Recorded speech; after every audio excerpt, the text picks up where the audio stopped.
Hello, Mike. Hello, Sophie. Would you like to introduce yourself?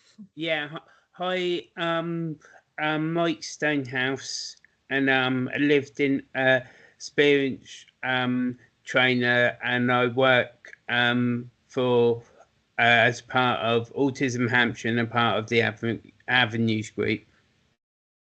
Lovely, thank you. And hello, my name is Sophie Caird, and I am one of the autism specialist trainers here at Autism Hampshire. So a little bit about the training department and what we actually do. So we run lots and lots of different training. We run training for parents around autism and exploring what autism is and what it means, and different helpful tips and tricks for people who have children who have been diagnosed. We also run some adult sessions for adults who have that diagnosis. We run some sessions for schools as well, and we have fairly recently joined the Oliver McGowan project as well, where we are delivering training on autism and learning disability to medical professionals, which has been going really well, Mike, hasn't it? Yes, it has been going really well. Okay, so we're going to do a short little clip today then, looking at our Autism Awareness Week and looking at some of the questions that we have been sent in. I just want to start off by thanking everyone for all of the questions that were sent in. We did get quite a lot through, so we are not going to go through all of the questions today. We have just picked out a few of them, but if we don't cover your question and you do have that burning desire, then please do reach out to us again and we will try and answer those for you. Either the training team or the information and guidance team can help you with that as well, because we had such a wide variety of questions come in. Okay, so our first question. High and low functioning, do we use this language? Okay, so in the past, high and low functioning was terminology that was used quite frequently. And the terminology high and low functioning comes originally from looking at the DSM. So the DSM is the Diagnostic and Statistical Manual, which is what is used to diagnose mental disorders. Now, currently, autism is still within the DSM. But the way that the DSM looks has changed a little bit. So in the past, it was split into different categories of different types of autism. And we now know that that's not true. There are not different types of autism. You're either autistic or you're not. There is no variation there. When you get your official diagnosis, there will still be a level of support needs, but not that difference in how severe the autism is itself. Now, in short, no, we don't use the terminology high and low functioning anymore. And the reason why we don't use that terminology anymore, well, actually, there's quite a few reasons why we don't use it anymore. But one of the main reasons is it's just not helpful for a lot of autistic people, okay? Because if we're saying, let's say we're looking at high functioning to start with, okay? And we say that someone is a high functioning autistic person. Now, what happens when we do that is we place a level of expectation on that person quite high. So we're saying to them, okay, well, maybe you're good at maths and maybe you're good at music. Maybe you have that real passion for patterns. So you're obviously got quite a lot of cognitive ability. You're obviously quite clever. And so actually, in those areas that person isn't as good or needs a bit of support in, they don't end up getting that support because they're labelled as being high functioning. And so they're assumed that they can do those things. And so maybe they need help with their personal hygiene. Maybe they need help with some social interaction. Maybe they need help with remembering where they left their car keys or their book bag or whatever it may be. But actually, because we've labelled that person as high functioning and we expect them to be able to do that. And some people need that support there. That's where they need those reasonable adjustments to be made. And so actually, it doesn't help that person at all. If we look at the other side of things and we look at someone who's been labelled as low functioning, then actually that's probably someone who's got some other support needs. So maybe someone who has apraxia, where the brain to mouth communication isn't maybe how other people's is. And so actually they've got those other needs. And so that's often the people who we would label as being that low functioning person. Now, that low functioning person is probably someone who doesn't speak or communicate in the way that the majority of society does. And so people don't always listen or adhere or find ways to communicate and interact with that person. And maybe they don't move in the way that the majority of society does. So maybe they are a wheelchair user. Okay. And so actually, maybe we would put the label on them that they're low functioning, because we make that assumption about that person. But when we make that assumption about that person, we ignore everything else. So we ignore the fact that actually that person might have really high cognitive ability. Their cognitive ability might be higher than that person who you've labeled as high functioning. But because of those specific factors, we've made that judgment about that person, and therefore we made a judgment about the support that that person needs. So again, they're not getting the entire support that they need in that moment. So actually, whichever end you are of those labels, it's just not going to be very helpful.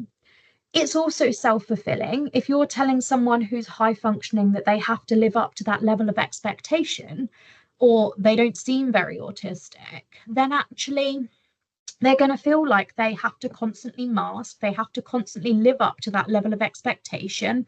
Anxiety is going to be really high because they're trying to live up to that level of expectation, which they just can't reach because they're not getting the correct support that they need. If you're telling someone who's low functioning that they shouldn't even bother trying and they should just sit there and watch the TV or whatever it may be, then they're going to think, well, I might as well not try. I might as well not use that cognitive ability because everybody's telling me that I don't have it. So they are self-fulfilling. They are based on very old-fashioned stereotypes of what we view autism to be. Okay. They do have a lifelong effect on the quality and span of people's lives. There is a research link there if anyone wants to look in that in further detail. But if you're constantly affecting the mental health of people because they're self-fulfilling, that is then going to have a consequence. It leads to that discriminatory autism hierarchy. So even within the autistic community, you might have someone who's autistic, but they might think, oh, well, I'm high functioning autistic, so at least I'm not like that type of autistic. And that's just not very helpful for anybody at all. Okay, but one of the most important points to look at is the fact that actually an individual's ability to function will fluctuate. Okay, so you might have someone who is able to go out and socialize. Maybe they're able to go to, I don't know, dance class.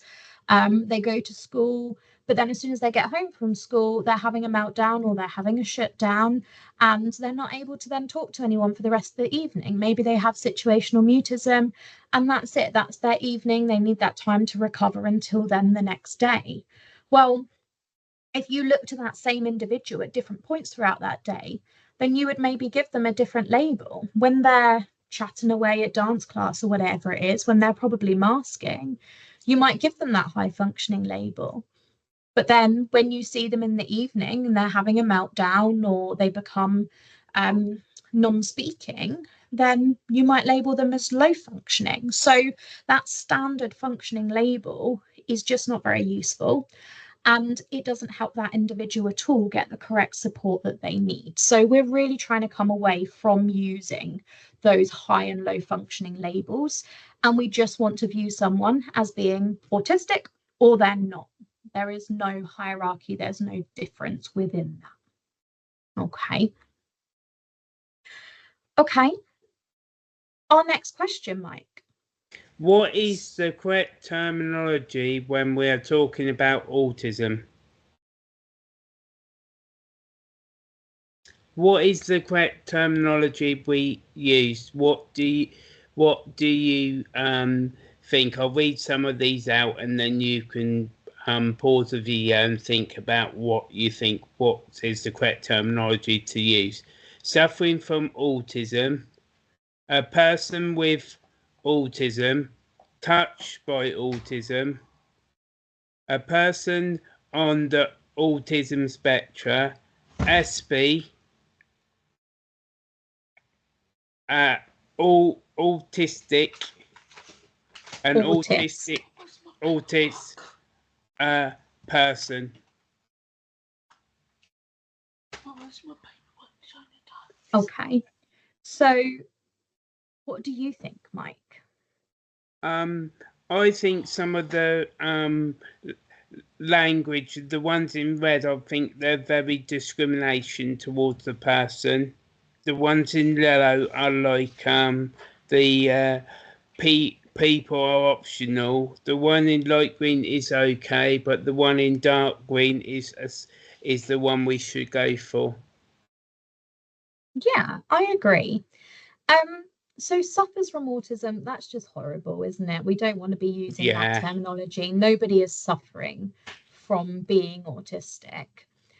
Touched by autism, again, is just a little bit of a weird one, isn't it? It's like, oh, someone with autism just stroked your arm or something. It's not anything that's contagious. So we don't want to be using that terminology. Person with autism, person who has autism, any of that sort of terminology, again, the autistic community would say that's not the preferred way of using it. Purely because it separates the autism from that individual.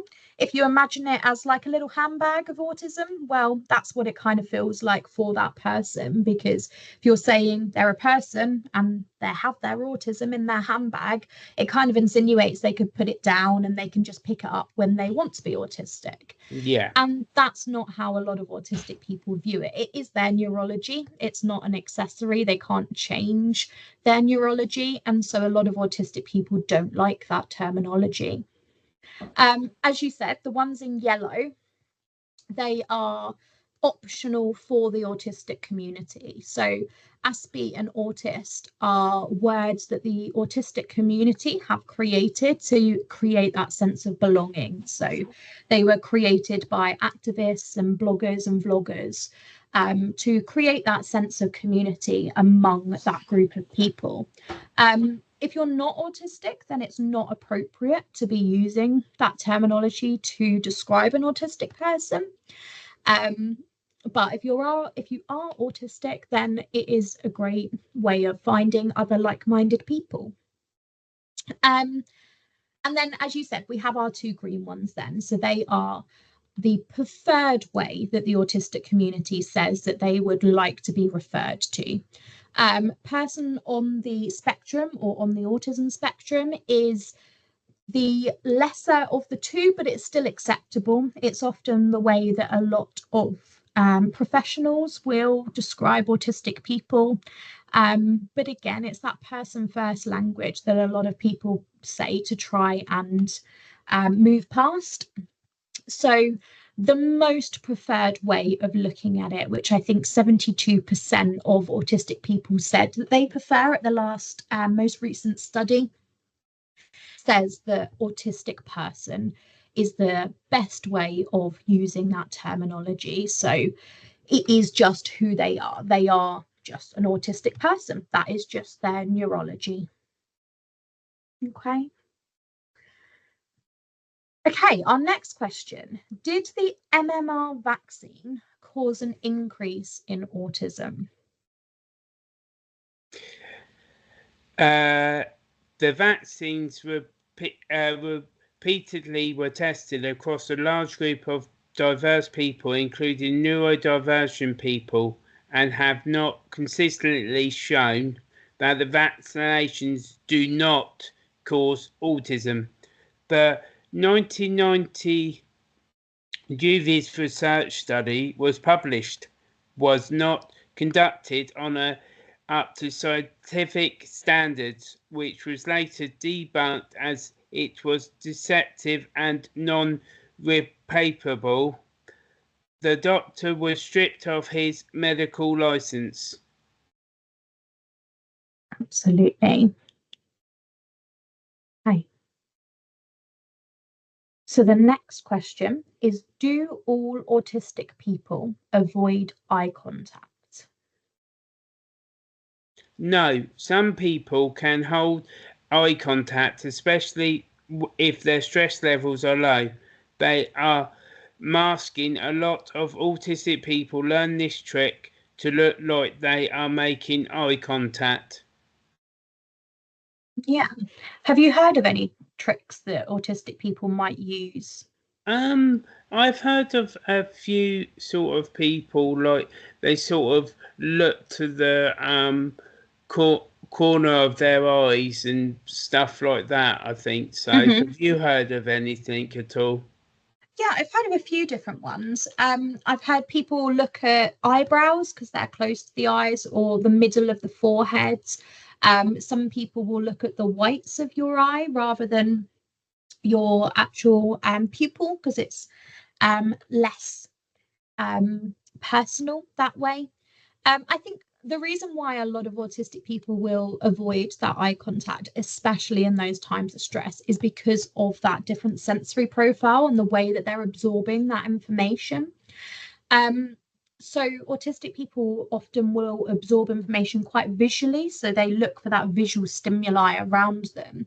And so if there's a lot of things that is causing them high levels of stress, or there are a lot of different sensory elements going on in the environment, then what often happens is that they will try and turn down the volume of that sensory environment. And the best way to do that is to look away, because they will often look to somewhere where it has less visual stimuli. And so actually having that less visual stimuli means the overall volume of the environment can be decreased slightly. So it's not personal at all that people maybe aren't looking you in the eye. There's just that there's a lot going on, and it helps them to process the things that are actually important in that moment. It's a bit like if you were driving somewhere new and you didn't know where you were going. A lot of people in that scenario, they might be listening to their music all the way there, but when they actually get close to the destination, they'll turn the volume of their radio down. Well, you don't use your ears to drive, okay? That's not the only way that you will be focusing on driving. So what are you doing in that moment? Well, you're turning those different sensory elements down to allow you to focus on what's in front of you. It's exactly the same with eye contact. They're turning all of the rest of those sensory elements down, which will then mean that they can focus on what's more important and process what's more important in that moment. But yeah, there are lots of different tricks that people can use. But some people will make eye contact. This is what we mean when we talk about autism being such a varied condition and people having such different profiles, because some people will be able to do that. Some people will be masking, and so will have taught themselves to do that.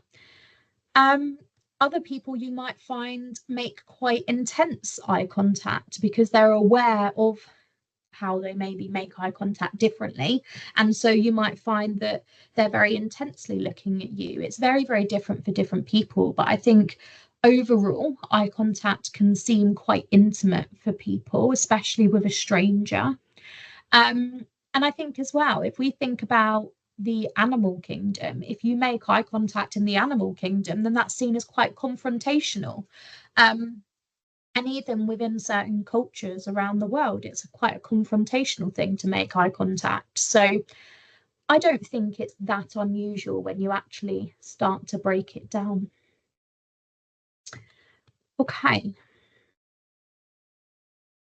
Can you be social and be autistic? Okay.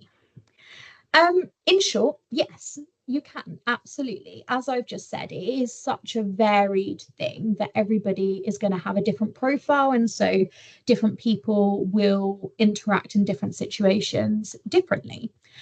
So some autistic people may prefer solitude. They might prefer to be on their own the majority of their time, either reading a good book or doing whatever their strong interest might be at that moment of time.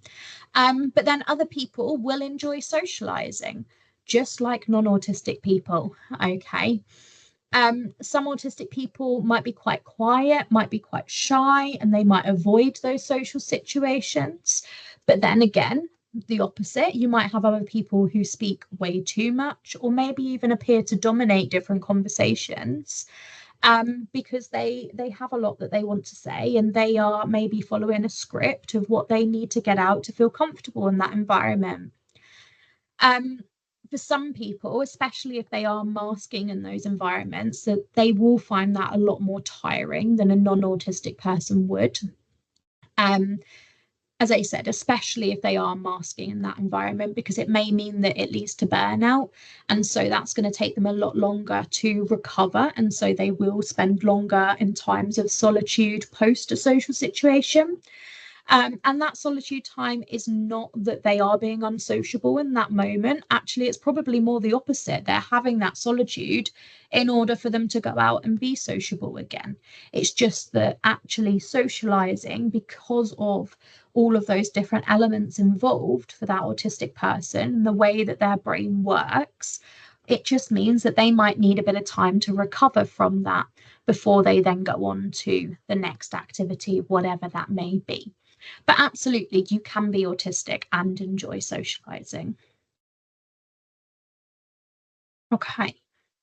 So the next question, Mike, do people have to make reasonable adjustments? The example that this person has given is, do they need to write things down for them? Under the Quality Act 2010, people have a duty of reasonable adjustments if you are at a substantial disadvantage due to your disability. Autism is clinically defined as a disability, so you have the absolute right to request reasonable adjustments to ensure you have an equal access. Writing things down is a great reasonable adjustment. It allows you to have time to process the information away from socialized stimulation. Do you find people writing things down helps you to process, Mike? Some I find it some of the time, but then I can also like it is very it all depends, because it all depends for something like for me sort of thing. It all depends what color paper it's on and other things, which is a thing what I would struggle with sort of thing. It's a lot of information to take in, and it all jumbles up on all sorts of all different of the pages and stuff, and it's a lot of information to take down. So sometimes what might help me is like having it on a cassette where I can play it back, or something like that sort of thing. Yeah, maybe having a recording. Yeah. Yeah, absolutely. But I guess it's very similar to what this person is saying about writing it down. It's just the ability to be able to replay or reread that information after, especially if it's important information, so that actually you're able to process that and understand that rather than walk away and think, I don't know what was just said. And it's a very unique individual sort of thing for what works best for the person as well, and that's what small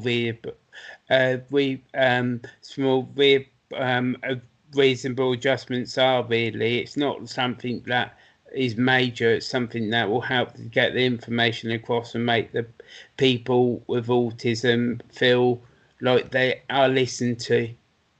Absolutely. Yeah, 100%. It doesn't have to be huge things, does it? The smallest of things that people No. can do can make such a big difference.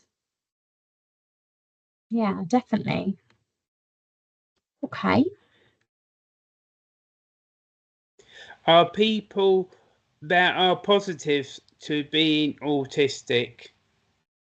Yeah, there absolutely are. And I think this is a really good question, actually, because there are a lot of negatives that we hear about, especially if we look at things like the NHS signs and symptoms, or lots of different things that are published. We see all of the more negative things, or all of the differences that an autistic person may have. But actually, not many places do highlight all of the positive things that autistic people can do, which I think is really important that we do highlight. So I think it's a great question. So some of the positives, because of being autistic, an individual may have the ability to have that intense hyper focus in things, especially around whatever their strong interest is in that moment of time. And having that intense hyper focus is a pretty incredible thing, because it means that they will be able to dig out all of these incredible details about whatever it is that they're hyper focused on. And often they'll pick up a lot of details that neurotypical people or non-autistic people will just overlook or will miss.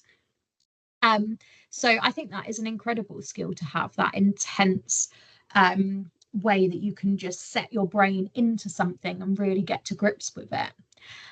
Linking in with the next thing, they will have that expertise in their favorite topics, whatever that autistic person's favorite topic is. Quite often you could ask them pretty much anything about that and they'll know it, which is often just incredible.